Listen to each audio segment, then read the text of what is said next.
India responded to the Pahalgam terror attack by launching a military strike on Pakistan and Pakistan-occupied Kashmir. While it was just a retaliation against terrorism, as it targeted terror camps, the Pakistani military is still refusing to de-escalate and tackle the root cause of the matter, terrorism. They're attempting to flash the victim card in a war they have waged. And they're supporting fraternities, only echoing their government and their army's unified stance and misplaced sentiments. The biggest voice being their ODI cricket captain Mohammad Rizwan. Following India's response to the heinous crime in Kashmir's Pahalgam, Rizwan has asked Pakistan's military not to back down. We have learned that war should not be initiated. But if war is imposed upon you, then do not retreat. Pakistan has long been a victim of terrorism. Our generations have grown up hearing the rattle of gunfire and the echoes of explosions. Quite strange coming from Rizwan or any Pakistani cricketer for that matter. The reason I say this is because when the calls for boycotting cricketing ties were growing, many in the Indian cricket fraternity have been wanting BCCI to end any cricketing ties with Pakistan. It was Pakistan's cricketers who were asking everyone to maintain a sense of calm, to think rationally, to not jump the gun.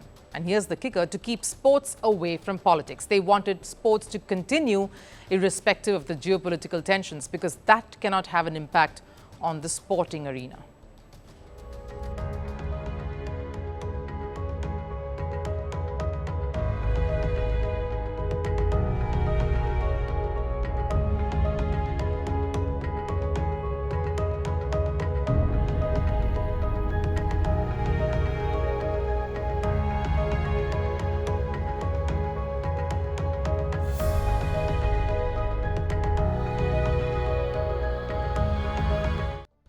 So much for being calm, right? That's Pakistan for you. But to answer Rizwan's question, if they have been the victims of terrorism, what about the 26 innocent civilians who got killed in Kashmir? And if they haven't been the aggressor in this situation so far, then what was the Pakistan military trying to do last night or the night before? They were refusing to de-escalate. What do they expect India to do in return?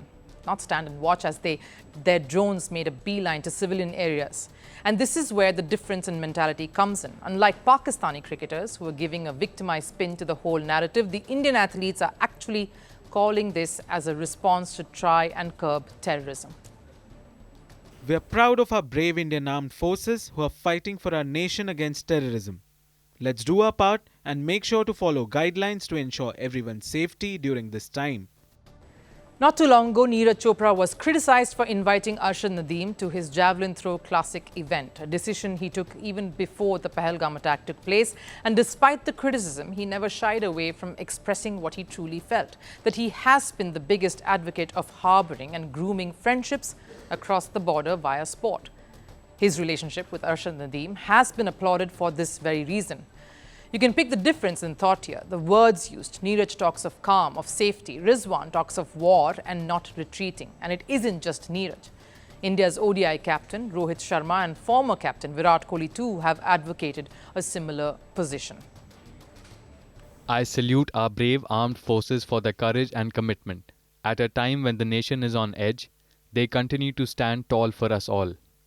Let us support them by remaining calm and following all safety advisories. We stand in solidarity with and salute our armed forces for fiercely protecting our country in these difficult times. We are forever indebted to our heroes for their unwavering bravery and heartfelt gratitude for the sacrifices they and their families make for our great nation. The difference in the choice of words between players across the two countries is stark and evident, which just goes on to indicate the intent both countries have regarding the conflict that's at hand. On one end, there is India, that's concerned about safety. There is no initiation of aggression, just foiling the aggressor, in this case Pakistan. And on the other is a nation soaked in the history of harboring terrorists. Maybe Rizwan needs a reminder. If they really want sporting ties to continue, they collectively need to change tack. And it needs to come from every quarter, not just through words, but also actions.